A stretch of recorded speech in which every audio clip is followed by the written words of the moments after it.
Muy bien, pues buenos días a todos y a todas. Sean bienvenidos a esta sala Lucio Cabañas de la Unidad de Servicios Educativos del Estado de Tlaxcala y la Secretaría de Educación Pública de este estado. En esta ocasión estamos iniciando una serie de reuniones que me parecen son muy importantes, pero déjenme contextualizar antes de intentar explicar de qué va todo este tema. La nueva escuela mexicana, jóvenes que nos acompañan, la nueva escuela mexicana establece toda una perspectiva de intervención en la transformación de la vida social a través de la educación, pero no solo en las aulas, incluso diría no solo en las escuelas, sino lo que busca la nueva escuela mexicana es transformar la vida social, recuperar el ambiente social, buscar que la escuela, la educación impacte en la vida comunitaria. En ese sentido, esta Secretaría está buscando, a través del nuevo modelo educativo tlaxcalteca, impactar en varios órdenes organizacionales. Por ejemplo, este nuevo modelo educativo tlaxcalteca tiene un orden de carácter de estructura educativa y del personal de apoyo y asistencia a la educación. También tiene un orden de carácter de organización popular, que es la participación de padres, madres, tutores y cuidadores, y también de jóvenes, ¿no? Que ahorita regreso a esto, jóvenes, niños, niñas. Es la participación popular. Y luego el siguiente eje tiene que ver con un asunto de reflexión de los docentes para estar reflexionando de manera constante. Y el otro es de carácter territorial, que es para participar en la comunidad o en el municipio, y es la escuela, el espacio donde concurran, como en algún momento fue la fábrica, es la escuela quienes buscamos que sea el punto de desarrollo y de convocatoria para el análisis de las cosas. Entonces, si esto plantea la nueva escuela mexicana y si esto plantea el nuevo modelo educativo tlaxcalteca, que es de carácter organizacional, la pregunta es, ¿qué estamos haciendo en el eje de organización popular? Pues sí, tenemos en la escuela a los consejos escolares de participación social, a las tradicionales sociedades de padres de familia y a los comités de administración participativa. Y tenemos en los jóvenes a organizaciones estudiantiles, a distintas organizaciones estudiantiles que participan, por ejemplo, en la normal rural o en bachilleratos o en las universidades. Y son esfuerzos legítimos de jóvenes que reflexionan.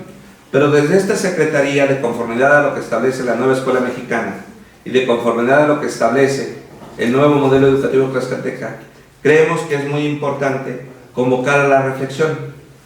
Y en este mes de marzo de este 2023 es un buen momento para empezar a convocar a debates en torno de lo que pudiésemos definir la parte de participación juvenil. Y la idea es iniciar con ustedes, que son jóvenes que yo conozco, ¿no? Que son jóvenes que algunos los conozco desde muy niños, por no decir desde que nacieron, para detonar este inicio y luego ir abriendo a que se incorporen a este colectivo de pensamiento, de reflexión, jóvenes de las secundarias, jóvenes de educación media superior y de educación superior. Porque, insisto, la nueva escuela mexicana sale del salón de clase, sale de la escuela y plantea a la educación como una forma de reflexión permanente para buscar la transformación de la vida pública nacional y desde luego estatal. En ese sentido han sido ustedes invitados a esta primera sesión, pero lo que buscamos es lograr una reflexión constante. Entonces, estaremos invitando, si ustedes así lo deciden, si quienes nos vean después en este video así lo requieren también, estaremos invitando a distintos ponentes que toquen temas de jóvenes, que nos ayuden a analizar cosas que interesen a las juventudes, de tal suerte que estaremos invitando de manera presencial a las distintas juventudes a que vengan a esta sala a compartir ideas, pero que después tengan en el espacio educativo, en el espacio escolar, en el espacio comunitario, una forma de organizarse de manera popular, a través de la escuela, preferentemente sí, pero no solo a través de la escuela, sino en el ámbito de que cada uno decida. Entonces, estaremos invitando, insisto, a distintos especialistas, a distintos expertos. Ojalá la gente que nos vea y nos escuche ahora se autoproponga para venir a platicar con ustedes, o ustedes mismos propongan a otras personas, o ustedes mismos digan yo quiero hablar de tal tema, ¿no? La idea es pues generar esta parte de participación social. Entonces, un poco para abrir bocado, para iniciar con estas sesiones, yo quisiera hablar en esta primera ocasión de un tema que me parece muy relevante. Todos ustedes son estudiantes, algunos ya son profesionistas, jóvenes, pero me importa mucho hablar de un tema que me parece que es de interés de la mayoría de las juventudes, que tiene que ver con los movimientos sociales y la forma en que estos tienen legitimidad o no para realizar distintas manifestaciones para la defensa, promoción y progresión de sus ideas. Déjenme hacer un planteamiento muy general, en términos muy generales, más bien para provocar la reflexión de algunos de ustedes, ¿no? En su participación solamente les pediré que den su nombre y si están estudiando o ya tienen alguna profesión que la digan. Solo eso y luego ya lo hacemos. Entonces, la provocación inicial va en este sentido. A ver, los movimientos sociales han sido caracterizados de manera reciente, pero han sido desarrollados toda la vida, desde que el humano es humano y desde que las personas empezaron a organizar en sociedad. Ha habido distintas formas de expresarse y distintas formas de organizarse. Los movimientos sociales, pues, los podríamos describir de manera histórica desde la época misma del Atenas griego o de otros movimientos en Occidente que han reflexionado acerca de la organización de las sociedades. En ese sentido, se han postulado distintas causas en distintos momentos. Las causas pueden ser muchas, más bien son todo lo que vivimos hoy en Occidente y en otras latitudes, desde luego, tiene que ver mucho con algún tipo de movimiento social o con alguna forma de plantearse frente a una causa o frente a una idea y de resolverla. Y en torno de esa idea y en torno de esa causa se han agrupado distintas personas para defenderla o para promoverla y han utilizado distintos mecanismos. Por ejemplo, lo más común o lo que más conocemos son los movimientos que se dieron a favor de los distintos dioses. Hubo quien hizo un movimiento social, si lo podemos trasladar esa descripción a esa idea, para defender al cristianismo o para defender otra forma de pensamiento en términos religiosos. Y en nombre de esa causa y de esa idea, conquistaron pueblos y asesinaron a bárbaros, ¿no? Así se les llamaba, porque no eran cristianos, por ejemplo. Pero de la misma forma, otros pueblos en la época prehispánica en nuestro continente, pues hubo grupos que creyeron que su organización social era mejor que la de otros, sus dioses eran más poderosos y conquistaron pueblos. Se movieron por su causa. De la misma forma, otros conceptos, si quieren ustedes, más complejos, como por ejemplo, pudiese ser el tema de la esclavitud. Hubo movimientos en contra de la esclavitud para abolir esa esclavitud, fueron movimientos armados, y otros que fueron más de carácter ideológico, es decir, más desde el punto de vista de las ideas, que se preguntaron si una persona tenía derecho a poseer a otra persona. Y durante mucho tiempo se defendió la idea de que sí. Incluso se llegó a pensar que de eso dependía la economía. Lo mismo que la propiedad de los bienes naturales o la definición de las naciones. El nacimiento de los estados nacionales también tiene que ver con eso. Si esto es así y lo trasladamos ya más hacia acá, entonces hay otros movimientos. Aquí en México hemos vivido 3 armados muy violentos, como fue la independencia, ¿no? Un movimiento de transformación social que derramó mucha sangre y que tuvo que ver con la idea de la libertad. Y alguien pensaba que la libertad era elegir a tu propio rey, y otros pensaban que la libertad era regirse bajo una república. Y hubo sangre de por medio para esa definición. Luego hubo un movimiento liberal con las reformas liberales, y Juárez defendió este liberalismo y restauró la república, y se da todo un movimiento. Y luego la revolución, que termina con el posicionamiento de derechos sociales, ¿no?, en la Constitución del 17, y que fueron impulsados a través de una guerra. Y hoy estamos viviendo en el país otra transformación que se presume es pacífica, a diferencia de las tres pasadas. Pero dentro de esa gran transformación, y en cada una de las naciones que lo viven de manera distinta, también hay distintos elementos que tienen que ser analizados con pasión, con ideología, con referencias y demás. ¿Cuáles son esos? ¿Y qué legitimidad hay en su defensa para el uso de distintos mecanismos? Es decir, alguien pudiera decir que su causa es tan legítima que está decidido incluso a ofrendar su vida a favor de esa causa o de ese movimiento o de esa idea. Y habrá quien diga que es muy legítima su causa, pero que lo único que está dispuesto a hacer es escribir, a reflexionar y demás.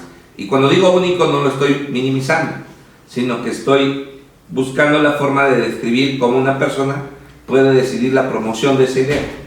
Lo que quiero plantear después en esta primera sesión de esta reunión con jóvenes tlaxcaltecas que estamos buscando fortalecer la nueva escuela mexicana y el nuevo modelo educativo tlaxcalteca, es preguntarles cuál es la legitimidad en la lucha, qué es legítimo utilizar para posicionar ideas y qué no es legítimo. Yo lo que haré, si ustedes me lo permiten, es que daré el uso de la palabra a algunos de ustedes y seré el profesor incómodo para preguntarles sobre lo que ustedes afirmen, no para decir que estoy en contra de lo que ustedes puedan decir, sino para provocar un poco más de reflexión. Y ojalá quienes nos ven y nos escuchan se vayan interesando y logremos que esta mesa, que ahora es pequeña, llegue el momento, como ya nos está pasando por ejemplo con el colectivo docente, esté llena y además muchas personas sigan estos análisis, estas discusiones en vivo y de manera presencial. Así que abro una primera sesión de intercambio de ideas para que nos digan sobre la legitimidad, sobre los métodos, los medios, las actividades en la defensa de las ideas. ¿Qué es legítimo? Antes fue legítimo la guerra, hoy es legítimo para posicionar una idea o la definición de una causa. Ya no es legítima. ¿Qué sí y qué no? ¿Con quién empezamos? Le voy a ceder el uso de la palabra aquí. Les voy a pedir que se presenten, yo lo podría hacer, pero para que no, nada más que digan su nombre y su profesión o si están estudiando alguna carrera. Vamos a empezar aquí. Okay. Bueno, yo me llamo Ana, estudié Ciencias Políticas de Administración Pública y voy pues más o menos terminando ya como este proceso universitario. Y ahorita escuchando estas ideas me vino mucho a la mente de primero definir a lo mejor qué es un movimiento social, ¿no? Creo que es bien común que escuchemos esto y desde mi propia perspectiva, y lo puse aquí, un movimiento social sí es el que defiende una causa, pero también el que defiende derechos humanos. Es decir, el que trasciende, ¿no? No solo el que nos hace enfocarnos en la realidad y nos hace ver qué está pasando, ¿no?, alrededor de nosotros, sino también el que busca como generar este cambio para beneficiar como, pues ya a la comunidad, ¿no?, como a este grupo social. Actualmente hay un sinfín de movimientos, el más conocido y pues ahorita que se tiene que destacar porque es el mes de marzo, pues es el feminista, pero también hemos visto movimientos pues del medio ambiente, de bienestar animal, el LGBT, de defensa del territorio, entre otros. Y yo creo que todos estos tienen en común el generar conciencia, el ser foco de atención y, como ya lo decía antes, como ver qué está pasando. De igual forma, creo que estos movimientos lo que hacen es destacar un tema en la agenda pública, ¿no? Es decir, muchas veces nuestros gobiernos a lo mejor no conocen como estas necesidades que tienen los grupos, entonces justo creo que el movimiento social tiene esta importancia, ¿no? Posicionar dentro de esta agenda como esa necesidad. Ahora, se hacía la pregunta de qué es legítimo y qué no.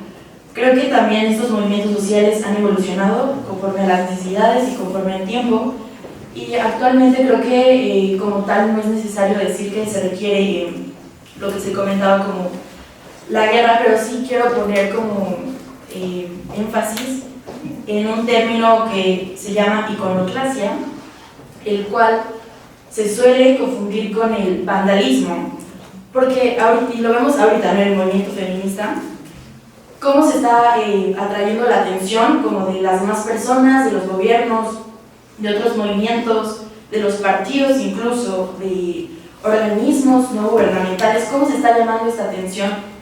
¿Es a través de qué? Pues sí, de destrucción de qué, pues de edificios, de monumentos, pero también creo que eso nos está diciendo la gravedad de la situación, ¿no? Como que hay detrás, que hay una violencia bastante amplia, que hay asesinatos, que hay inseguridad, que hay muchos efectos negativos dentro de la comunidad, dentro de México, dentro del país, y es ahí donde yo digo que entonces esta causa legitima las acciones que las mujeres y estos colectivos están haciendo, porque la causa es mucho mayor, ¿no? Lo que se busca es un beneficio, es esta libertad, es el mantener la seguridad de todas nosotras, de mantenernos con vida, de mantenernos libres y seguras. Entonces, desde que es legítimo y que no, yo defendería que este tipo de acciones sí son totalmente legítimas, también porque creo que donde se están haciendo o donde se está generando como esta destrucción es como en puntos relevantes, ya sea como las fiscalías, que sabemos que actualmente están haciendo nulo caso a todos los hechos de violencia, también pues a otro tipo de edificios que tienen que ver con lo gubernamental, ¿no? Como, pues sí, sabemos que es donde está la autoridad. Creo que hasta eso los movimientos a través de generar pues sí se podría decir como esta destrucción, entre comillas, buscan llamar la atención de puntos específicos, ¿no? De dónde está la autoridad, dónde está el poder, porque ese poder es el que no está escuchando y ese poder a su vez es el que realmente puede y tiene la oportunidad de cambiar la situación y de revertir como toda esta ola de violencia. Y creo que eso sería todo. Muchísimas gracias, Ana. Bueno, yo me llamo Romina y estoy estudiando psicología, estoy ya en mis últimos semestres por salir. Y escuchando un poco, igual coincido mucho con lo que comparte Ana, y me mueve mucho como reconocer que al final los movimientos sociales terminan siendo eso, movimientos. Como para mí no puede estar separado el reconocer que el movimiento va con transformación, con cambios, y que históricamente ha sido así, que no podemos plantarnos en cómo un movimiento social fue hace 10 años a cómo lo es ahora, ¿no? Porque no podemos olvidar que se mueve y que cambia y que para mí creo que ahí es donde cobra mucho sentido. Y reconocer también que desde donde yo lo veo, desde donde yo lo he habitado, reconozco que lo colectivo es la única forma de transformar lo social, ¿no? Yo no veo otra forma y creo que eso tiene que ver con los movimientos, que un movimiento cobra sentido cuando se comparte con más personas y no solo te mueves tú, ¿no? Y también considero, en cuanto a qué es legítimo, eso, que lo legítimo tiene que ver con algo que no atente contra la dignidad humana de ningún ser humano, ni de ningún territorio, como reconocer que los territorios también son parte de. Y algo legítimo, yo creo que no podría estar algo que esté alejado de la realidad. Tendría que ser algo que esté situado y contextualizado. Como sería muy fácil situarme yo desde donde estoy parada en ciertos contextos y llegar y decir como para mí se tienen que hacer ciertas cosas, porque yo así lo creo, pero si no está bien plantado sobre la realidad y el contexto en el que estamos, creo que pierde su legitimidad, porque entonces me estoy posicionando desde privilegios y no desde la realidad, y entonces creo que eso es muy peligroso y muy violento. También que la impunidad y el olvido histórico no pueden ser algo legítimo, como el olvido de todas las personas que luchan es por algo, ¿no? Y el olvido no tendría que ser algo que esté bien, pero que en este país, mínimo, sí lo está, ¿no? Como es algo muy normal. También me movía mucho pensar en que los movimientos no vienen solo desde la academia, sino que los movimientos sociales vienen desde las personas que están en la calle luchando. Como desde ahí se mueven las cosas. También se mueven desde la academia, pero es importante reconocer que se mueve desde las personas que están fuera de la calle. Y que en este sentido, para mí, el enojo y la digna rabia sí son completamente legítimos cuando vivimos en un país que olvida. Como vivimos en un país de tanto despojo, de tanta violencia, sí considero que el enojo y la digna rabia que se nos ha enseñado que está mal, sí creo que sean completamente legítimos ante el contexto y la realidad que se vive. Y que aunque quizá no podamos vivir la experiencia de todos los movimientos sociales, de muchas luchas, porque no vivimos todas, porque no todas nos golpean de la misma forma. Por ejemplo, a mí me puede golpear el hecho de ser mujer, pero a un hombre no. Pero que una cosa es vivir la radical experiencia, como encarnar la experiencia de ese movimiento, y otra cosa también válida es la comprensión de la realidad, que aunque por más libros que leamos y por más que nos informemos a través de artículos y lecturas, sí considero que podremos encontrarnos, como no vivir o no encarnar esos dolores no me exime de no comprender la realidad. Y creo que eso tiene que ver con los movimientos sociales, como el que yo no tenga a un familiar desaparecido o desaparecida no me exime de comprender su realidad, ¿no? Y de que eso sea legítimo, como reconocer lo que están diciendo, y que creo que eso es como lo mágico para mí, lo valioso de los colectivos y los movimientos sociales, que terminan siendo colectivos y compartidos. Muchas gracias, Romina. Miren qué interesante está colocando eso. Este espacio lo que busca es darle voz a los jóvenes. Me está encantando este ejercicio y estoy seguro que lo vamos a seguir haciendo. Vamos a abrir otra, antes de hacer unas preguntas que aquí estoy anotando para Ana y para Romina. Vamos a abrir el micrófono a ver quién más quiere participar. Compañero, por favor. ¿Qué tal, doctor? Buenos días, compañeros. Buenos días. Mi nombre es Mario Alberto Sánchez López, estudié la licenciatura en Criminología y actualmente estoy estudiando licenciatura en Derecho. Bueno, el tema del feminismo para mí es un tema muy importante, ya que engloba un problema social a nivel mundial, porque no solamente se vive en Tlaxcala o en México, es un problema mundial, que es cierto, lamentablemente mi opinión puede ser menor a la de una mujer, ya que como lo decía la compañera, yo soy hombre y no he tenido las mismas lesiones, violencia, acoso, circunstancias que otras mujeres sí han tenido. Es por eso que le doy un poco menor de validez a mi opinión de entrada, porque no estoy en las mismas condiciones que ellas. Bueno, dicho lo anterior, cada vez que surgen estos movimientos, como lo decía la compañera, siempre es para mejorar las cosas, siempre es para que todos nos movamos al mismo lado y obtengamos un resultado positivo para todas las partes.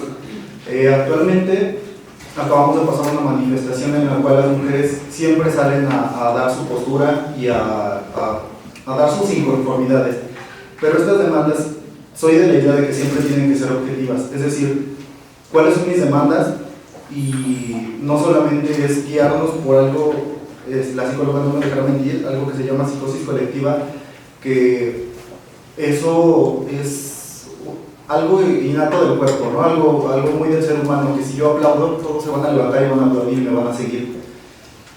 No hay que dejarnos llevar solamente porque una ola de personas va y yo me tengo que sumar con ellas porque se ve muy grande el movimiento y porque me inspira y porque me impulsa. Siempre debemos tener nuestros objetivos claros, nuestras ideas claras.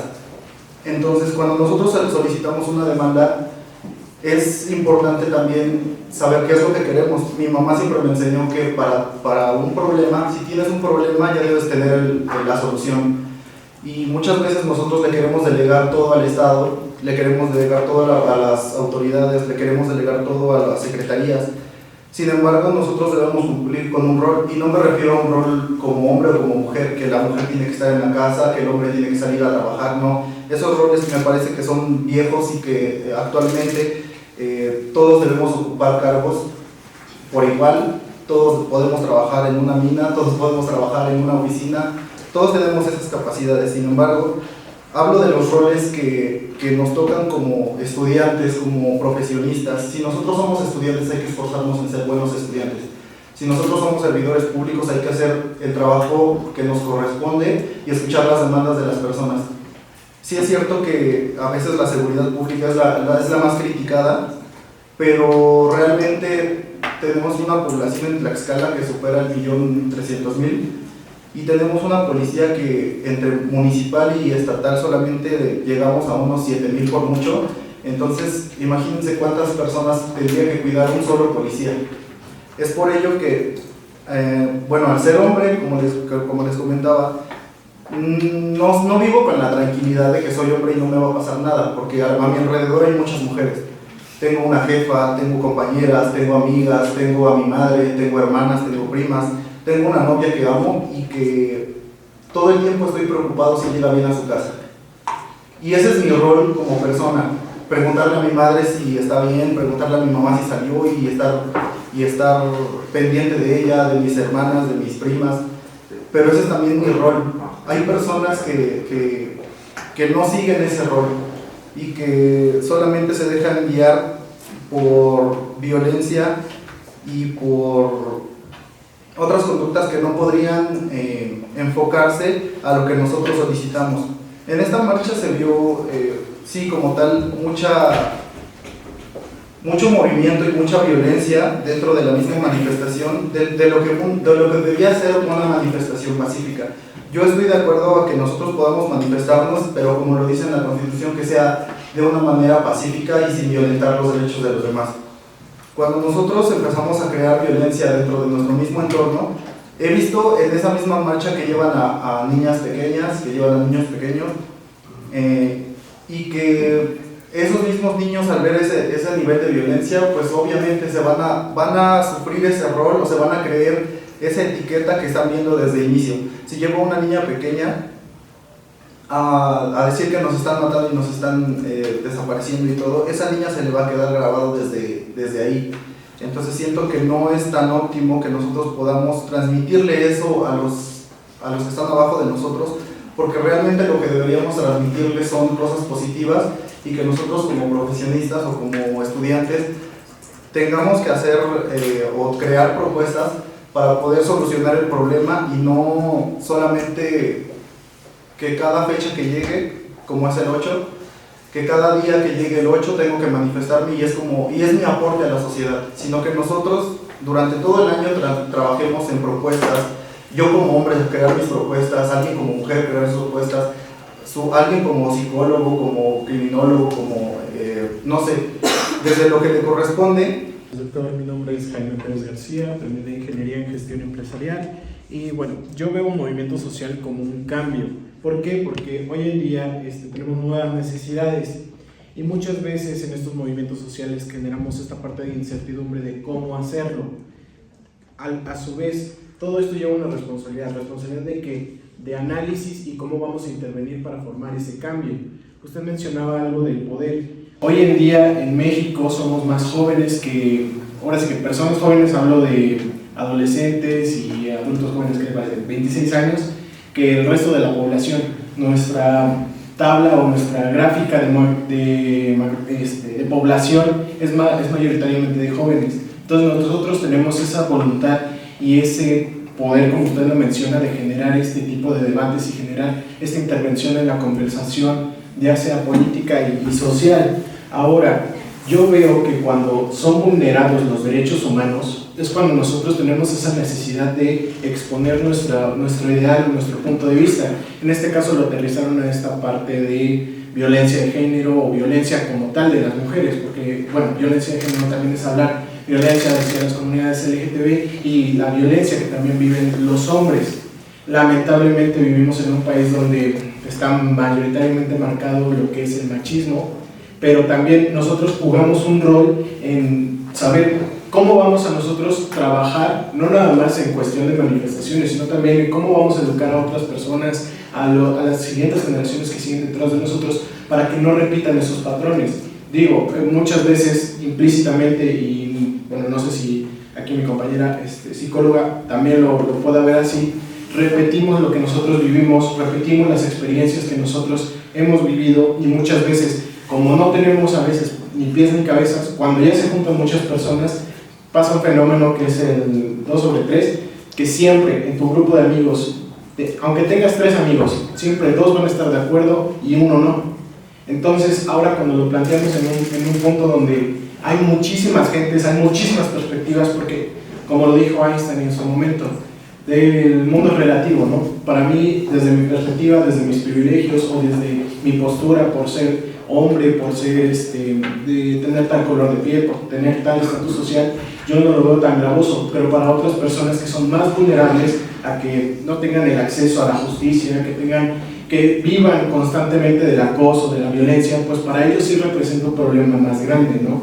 También, estadísticamente hablando, siempre va a haber más mujeres que hombres hasta cierto punto. ¿Por qué? Porque es más fácil que biológicamente se vea una mujer, y pues ahora sí que si ponemos a analizarnos todos estos puntos, es obvio que se van a dar esta clase de movimientos, ¿no? Se va a buscar este tipo de intervenciones. Y yo nada más quiero terminar con esta frase: lograr la igualdad de género requiere la participación de mujeres, hombres, niñas y niños. Es responsabilidad de todos. Y no lo digo yo, lo dice Ban Ki-moon, ¿vale? Gracias. Buenos días, yo soy Mariana y estudio Ciencias Políticas y Sociología. También estoy en mis últimos semestres. Y también retomando la conversación, el debate, me parece que es importante resaltar que los movimientos sociales en México, en América Latina, han sido muy controversiales, principalmente por estas relaciones de poder, el poder entendiéndolo como una actitud y un aparato que funciona en todas las relaciones y en todos los tiempos habidos y por haber. O sea, el poder no va a desaparecer de una parte ni del otro, siempre nuestras relaciones sociales están atravesadas por el poder. Entonces, los movimientos sociales surgen precisamente del cuestionamiento de estas relaciones de poder, porque normalmente la mayoría surge de un malestar, y un malestar que, como mencionábamos hace rato, es colectivo, y solo se puede transformar en movimiento social si es una acción colectiva, pero no todas las acciones colectivas necesariamente son un movimiento social, lo cual me parece muy importante. Entonces, el malestar es importante en este sentido porque es cómo transformamos ese malestar. Para situarlo un poco en la vida cotidiana, en películas, en canciones, podemos entenderlo como 2 ejemplos contrarios, ¿no? Uno sería el Joker, todos lo hemos visto. Es una película de un hombre que está abandonado, siente malestar, está abandonado por el Estado, por sus padres, está en situación de depresión, en un momento de drogas. Y entonces él lo que hace es transformarlo en una acción individual. Él sale a las calles violentamente, con una máscara, siendo anónimo, cosa que también me parece importante porque en los movimientos sociales no podemos ser anónimos. Tenemos que decir: yo soy tal, creo en esto, y en ese sentido me posiciono y quiero actuar colectivamente. No soy anónimo, soy una persona con ideología, y esto es lo que creo y esto es lo que defiendo.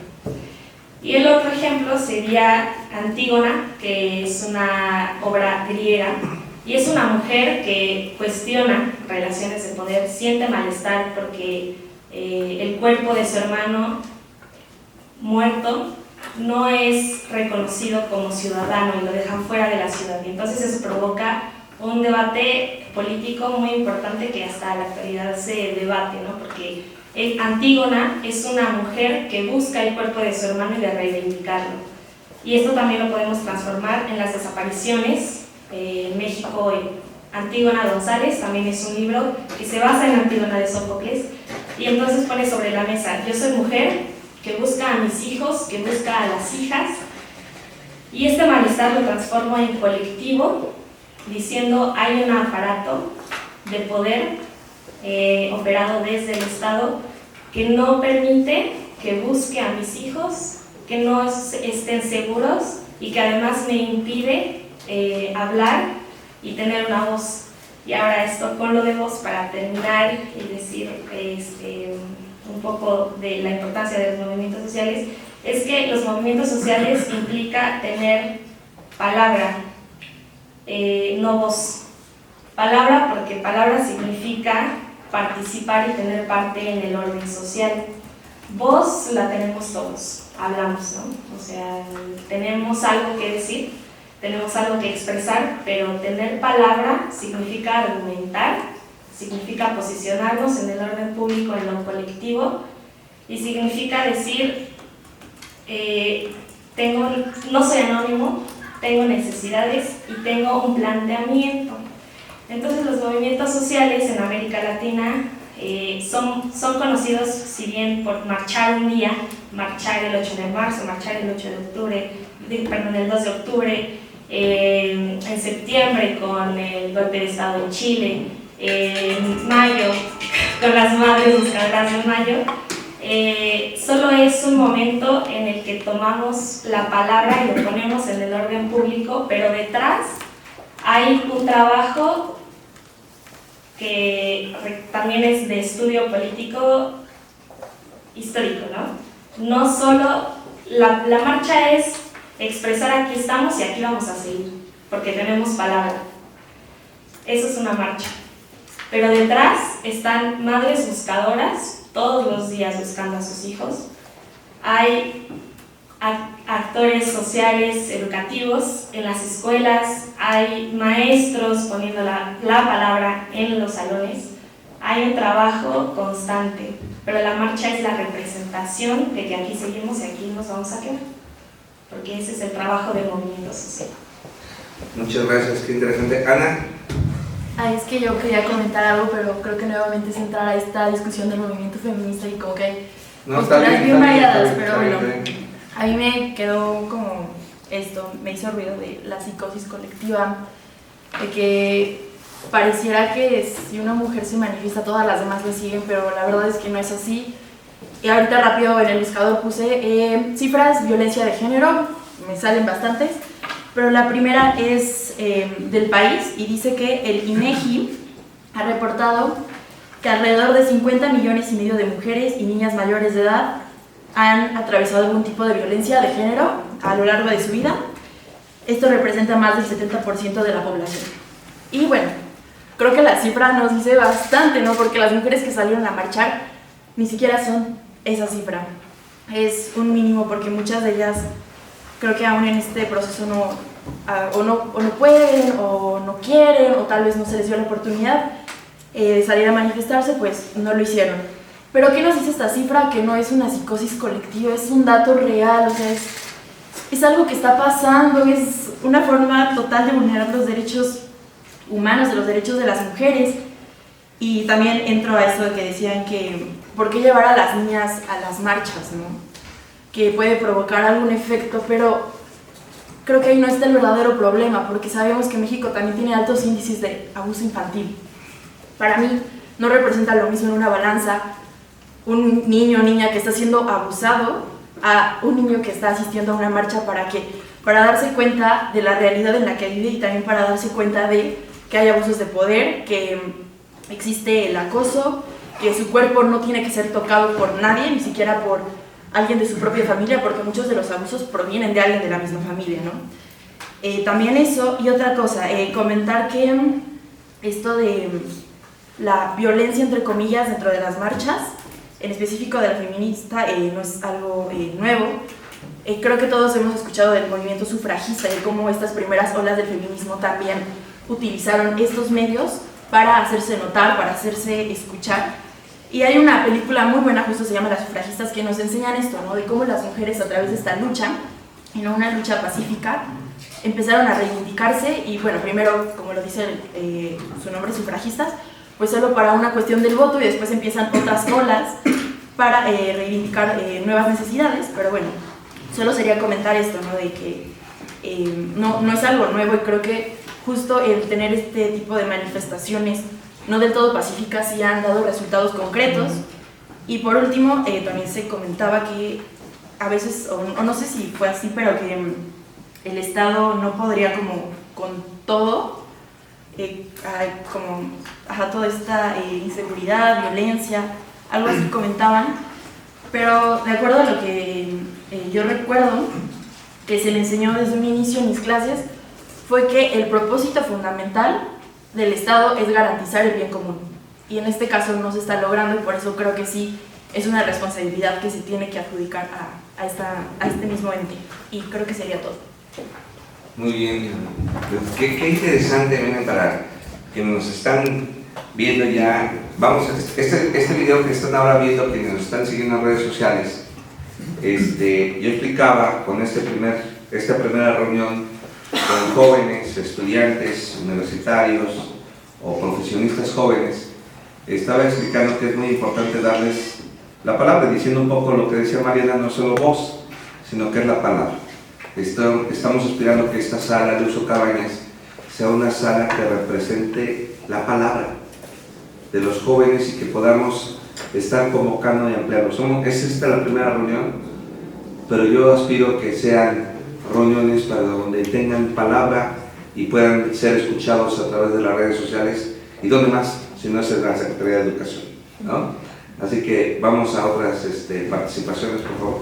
Le pongo otra vez el cronómetro porque ahorita se me olvidó con Ana. Pero es que me interesan tanto las participaciones que se me olvida ponerlo. Vamos aquí, por favor. Bueno, buenos días. Yo soy Axel, soy licenciado en Derecho. Perdón si me trabo por mucho pánico escénico. Pero, bueno, abordando los movimientos sociales, específicamente el feminismo, como usted lo mencionó empezando, doctor, el contexto histórico de estos movimientos se resume en desplantes de violencia, en hacerse notar, y el movimiento feminista no es la excepción. ¿Considero legítimo el desplante de violencia que podemos recordar de este miércoles? Sí. Si este movimiento social sí intenta traer algún tipo de cambio de ideología y de sistemas, pero eso es parte de... Por lo poquito que he llegado a ver de mi materia, que es lo que sí puedo hablar, del derecho, el movimiento feminista no solamente quiere implementar nuevas ideas, también presiona para que se ejerzan las que ya están, las que ya son un hecho, las que ya son algo que... Por eso presionan, no presionan para cambiar, en parte, presionan para que se haga el trabajo que se plantea. Hay distintos entes que se van formando en pro de los derechos de las mujeres, de darles una especial atención que se merecen. Por ejemplo, la Policía Rosa de la Policía Estatal, también las fiscalías que van apareciendo por personas desaparecidas, que en su mayoría son mujeres, cosillas por el estilo. Y como, bueno, por la poquita probada que he visto de las dependencias de gobierno, sí hay un tipo de negligencia, sí hay un tipo de omisión por parte de las autoridades que lo entiendo. A ver cómo lo puedo plantear. Al menos en ciertos lugares he visto a servidores públicos expresarse, en este caso en particular, ay, es que esta señora, bueno, no puedo decirlo porque estamos grabados, ¿verdad? Pero se expresan de manera muy negligente, muy depreciativa. Perdón, no encuentro la palabra. ¿Denigrante? También denigrante. Y yo entiendo que la naturaleza de ese trabajo, al menos hablando de la onda penal, de seguridad pública, etcétera, procuración de justicia, yo entiendo que para la naturaleza de ese trabajo necesitas desensibilizarte un poco, sí, porque son casos que ves a diario, no puedes no puedes tomártelo de manera muy personal, pero una cosa es ser neutral, no ser tan visceral, y otra cosa es ya tomártelo como burla, estás revictimizando a esas personas. Eso considero que, y lo he visto, o sea, no es así como que una suposición, he visto servidores públicos así. Entonces, tú como la víctima, como la población en riesgo, dices, no manches, tú me tienes que defender, es tu trabajo, te pagan por eso, y en vez de eso te burlas de mí. ¿Qué medidas de protección me pones? ¿Que no haya haber un policía cada 12 horas en una patrulla? ¿Eso qué? Cuando son casos de violencia, además, considero legítimo el delante de violencia, porque al fin y al cabo es una manera de mostrar tu descontento, y es una manera de presionar al Estado, porque ¿de qué otra manera lo vas a presionar? Supongamos que la marcha feminista no hubiera hecho nada, que hubieran hecho nada más su festival, que hubieran hecho uso del stand que les pusieron ahí en el Zócalo. Ok, el gobierno se queda así. Dices, ok, ya veniste, ya te expresaste, ya te desahogaste, ya vete. No cambia nada, no hace nada. Pero si los presionas un poquitín, tampoco condono decían la iconoclasia, porque al final es patrimonio cultural. Entiendo el PSOE y entiendo la gente que lo defiende, pero también tienes que decidir cuál es la prioridad.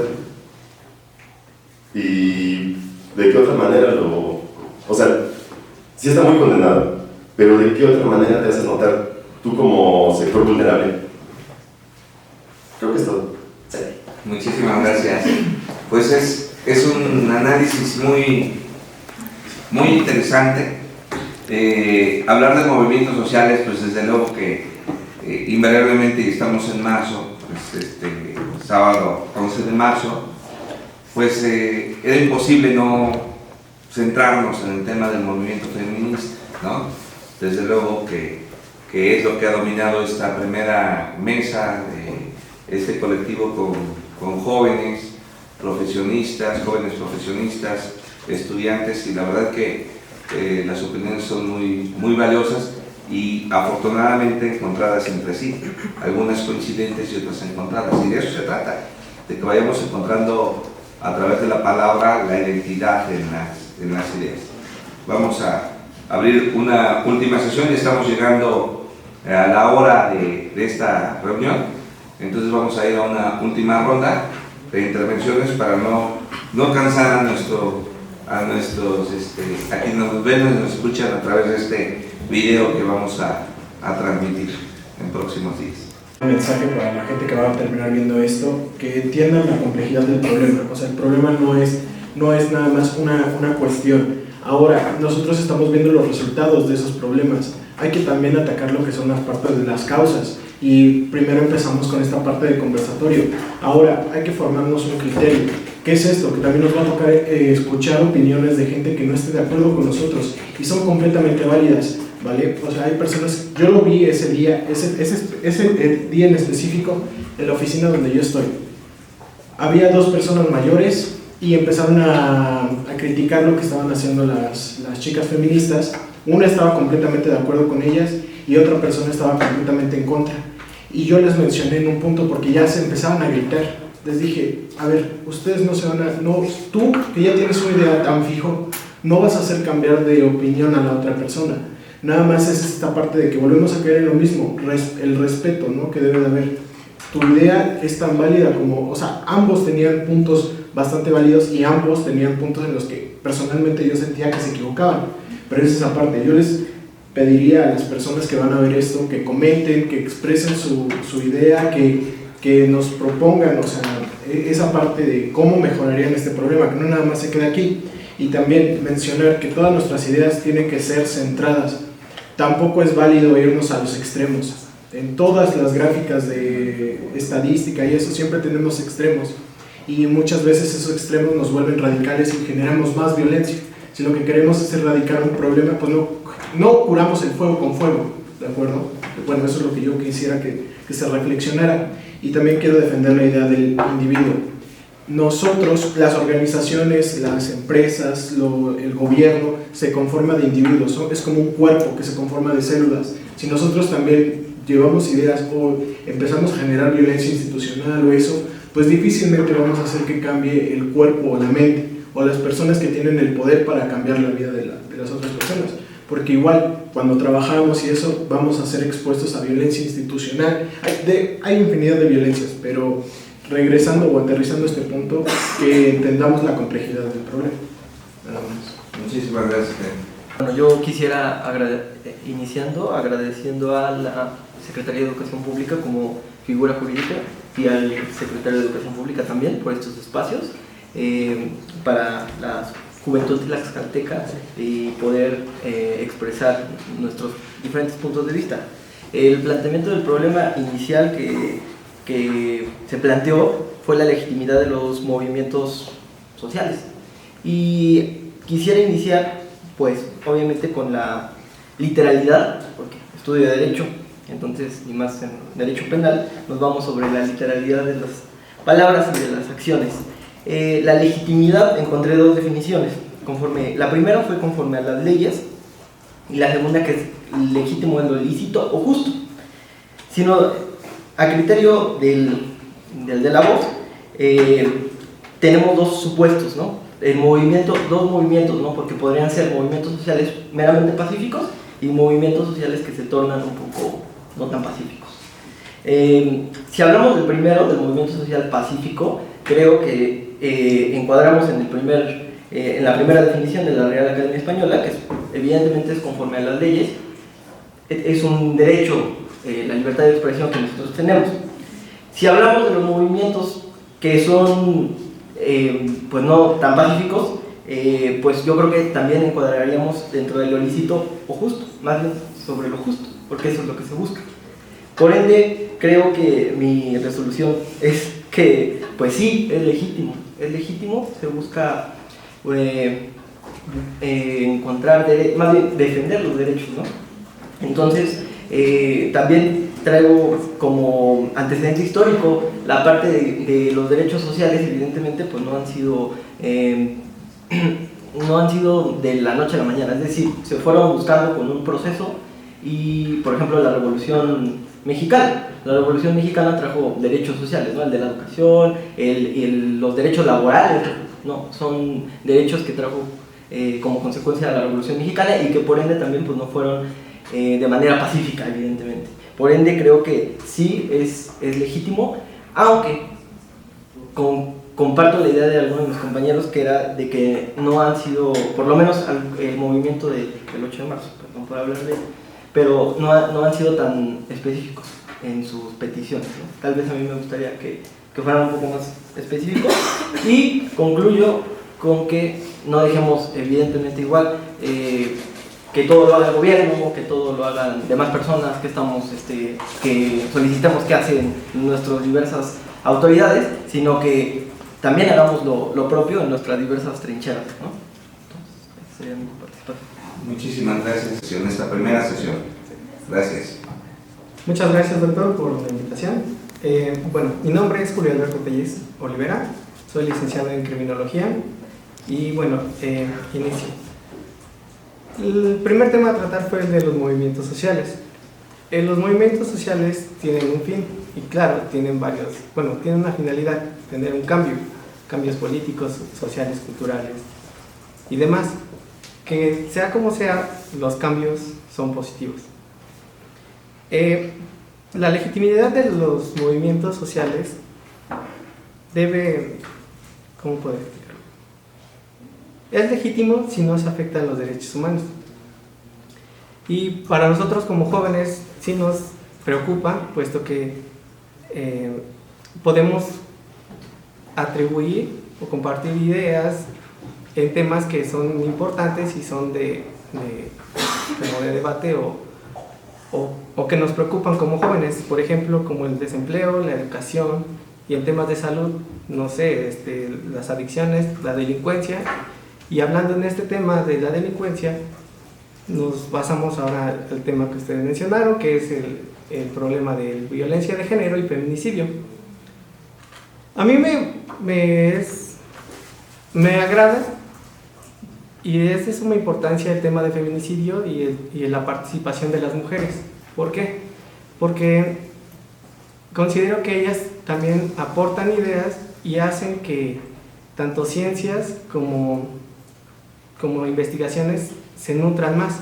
Por ejemplo, no tiene mucho que acabo de concluir un diplomado en prevención del feminicidio y violencia de género, en la cual yo no tenía conocimiento de que ya había como una ciencia específica, bueno, sí, de criminología feminista, en la cual esta fue por el movimiento igual feminista de la década de los 70. Fue una autora y empezó a crear ese libro, el libro que se llama Libro de Crimen y Criminología, bueno, en inglés, pero su participación es muy buena y da otros puntos de vista para combatir diferentes factores de la delincuencia. También la ONU se ha hecho partícipe de este tipo de enfoque. ¿Por qué? Porque ellos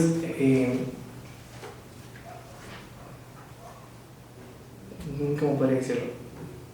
Hablando de las estrategias de CEPTER para prevenir los delitos a través del diseño ambiental, que es también igual como nosotros lo mencionamos como criminología ambiental, tienen unas estrategias para prevenir la violencia hacia la mujer, creando espacios de manera criminológicamente arquitectónica para disminuir o inclusive en dado caso inhibir el delito. Entonces, para mí es de suma importancia la participación de la mujer y yo apoyo completamente a ese tipo de movimiento. Claro, cabe aclarar que tienen algunos puntos de legitimidad en ese aspecto, de tratar para hacerlo de una manera adecuada, pero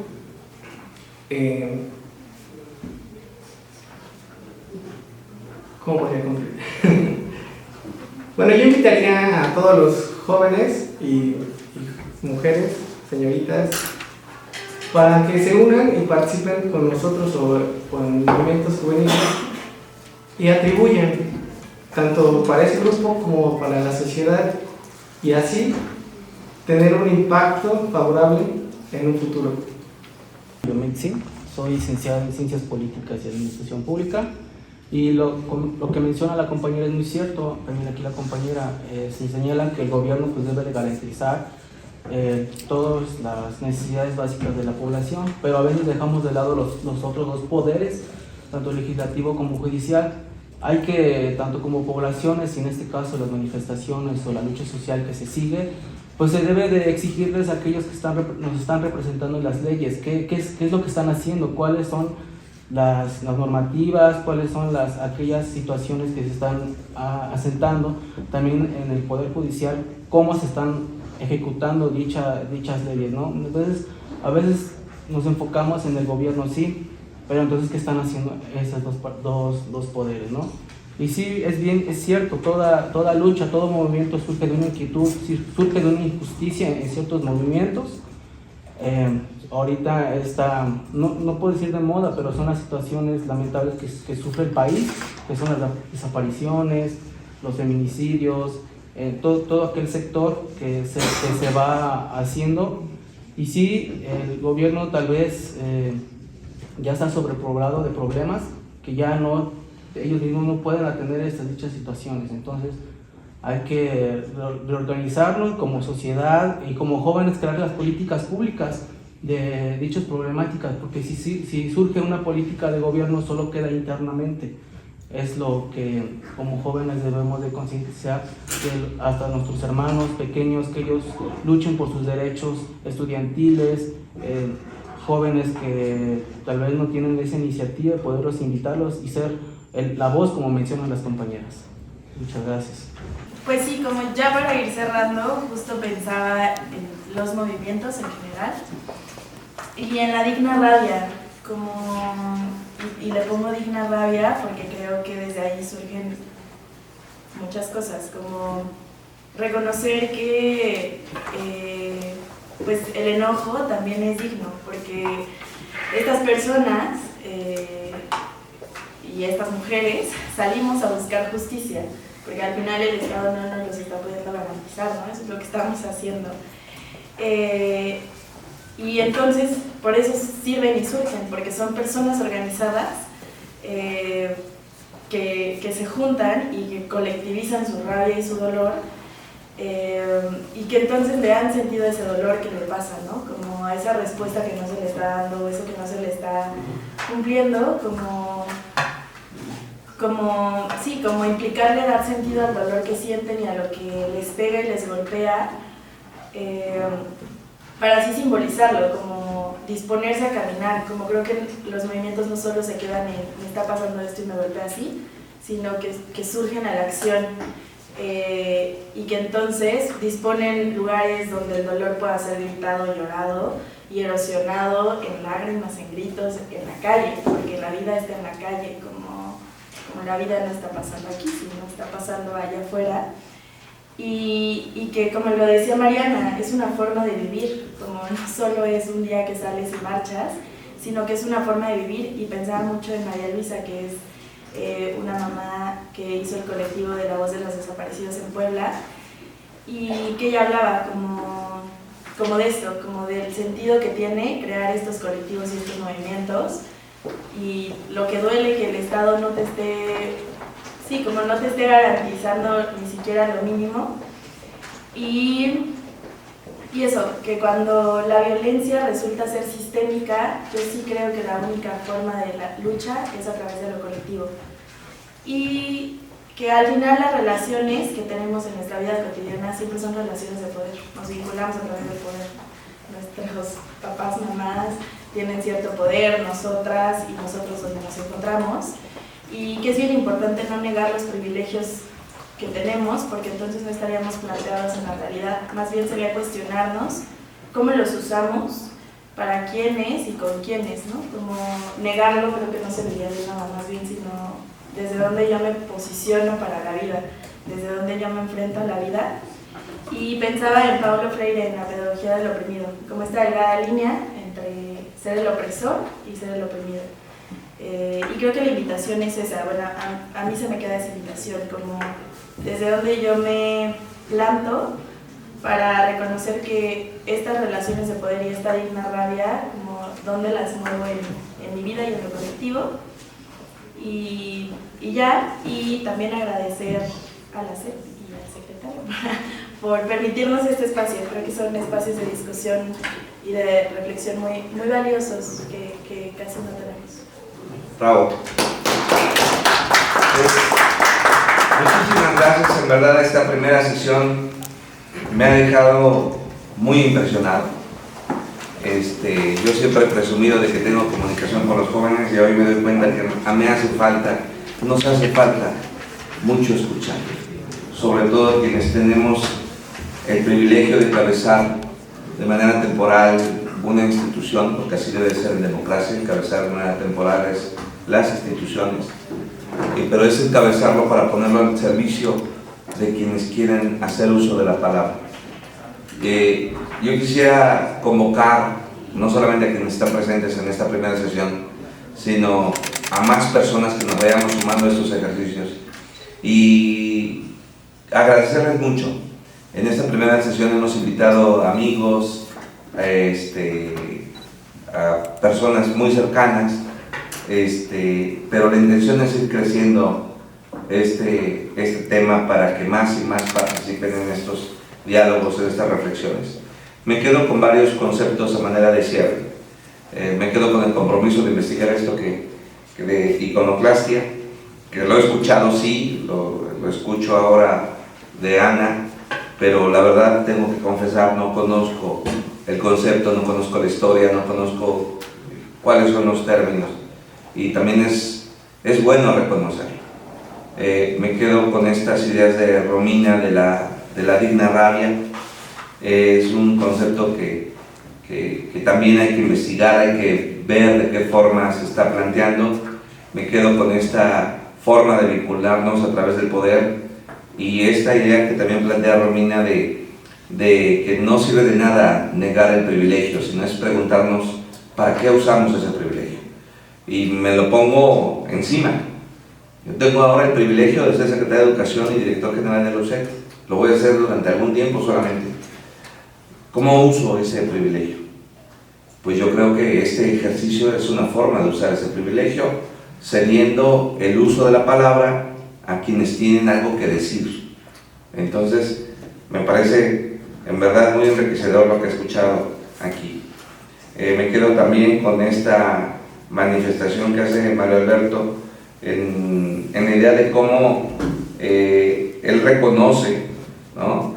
Como criminalista, como estudiante de Derecho, cómo reconoce de que se siente con menos autoridad para manifestar su posición, porque se reconoce sí como profesionista, como otra, estudiante de otra profesión, pero además reconoce que con su posición de hombre le limiten esa opinión, ¿no? Pero aquí retomar lo que dice Romina, ¿no? Porque sí, pues te reconoces que tienes privilegio al ser hombre, ahora ¿cómo usas ese privilegio? Es un planteamiento muy interesante. Lo que dice Mariana, bueno, este tema de las relaciones de poder, este debate entre lo colectivo y lo individual, esto que afirmas, Mariana, de que tener palabra y no solo voz, esta forma en que planteas de que aquí lo que estamos diciendo es que lo colectivo tiene que ser necesariamente público, no puede ser anónimo, porque son ideas las que se están defendiendo. Yo creo que tiene que ver mucho con esto que se está haciendo. Esto también que hace Ana en una siguiente intervención con el tema de los sufragistas y este cuestionamiento de manera legítima que hace de que no se trata de una psicosis colectiva, hay una realidad, ¿no? Y debate aquí con los compañeros de manera respetuosa, y de eso se trata este espacio. De decir, a ver, no estamos hablando de psicosis, hay una realidad aquí afuera que se está diciendo. Pero también dice, a ver, el Estado puede con todo, no puede, pues es el Estado, es obligación, ¿no? Entonces plantear esta idea que hace Ana es también algo que me retumba en los oídos y que me hace reflexionar. Lo que plantea Axel, de que, a ver, se trata de presionar para las nuevas ideas y para rescatar algunas que ya se venían atrasando, es decir, son ideas que ya estaban ahí, nada más que no se han legitimado, no se han logrado. Juan Carlos también hace un planteamiento acerca de lo que sucede en el Estado, de cómo se han planteado ya, desde el planteamiento de qué son estos movimientos sociales, ¿no? Cómo corresponde hacerlo, que si hay que trabajar mucho en la individualidad o en lo social, qué es primero, lo individuo, lo social, lo individuo. Plantea aquí una dicotomía interesante que habría que cuestionarnos incluso la pertinencia de la dicotomía. No es el huevo la gallina el huevo, lo individual, lo social, lo colectivo, ¿cómo nos podemos posicionar? Miguel hace un planteamiento también muy interesante, porque lo plantea desde como estudiante de Derecho y dice, bueno, vamos a ir al tema literal, a la literacidad del concepto del movimiento social y a partir de él, si es pacífico o no, y qué repercusión tiene en términos legales. Y Julio Alberto, pues, los movimientos sociales que si tienen un fin y cómo son esos cambios legítimos. Vaya, intento retomar algunas de las muchas ideas que aquí se han planteado y que me han movido, ¿no? Esto que decía Efraín también, de cómo otros poderes también tienen que ser. Cuando hablamos de gobierno se piensa en el ejecutivo, pero el gobierno es todo, ¿no? O sea, son otros poderes, pero también otros poderes, no necesariamente públicos, sino los poderes económicos, los poderes de los medios. Hay otros poderes que no hemos observado, no hemos estado analizando. Entonces, me parece que esta primera sesión ha sido muy rica. Ojalá que quienes nos vean y nos escuchen de manera sincrónica, es decir, después de esta sesión de sábado 11 de marzo de 2023, nos puedan seguir viendo y se puedan seguir sumando. Les convocaremos a una nueva sesión de este colectivo de jóvenes de las juventudes para seguir reflexionando sobre y otros muchos temas. Muchísimas gracias y que tengan un buen fin de semana. Gracias.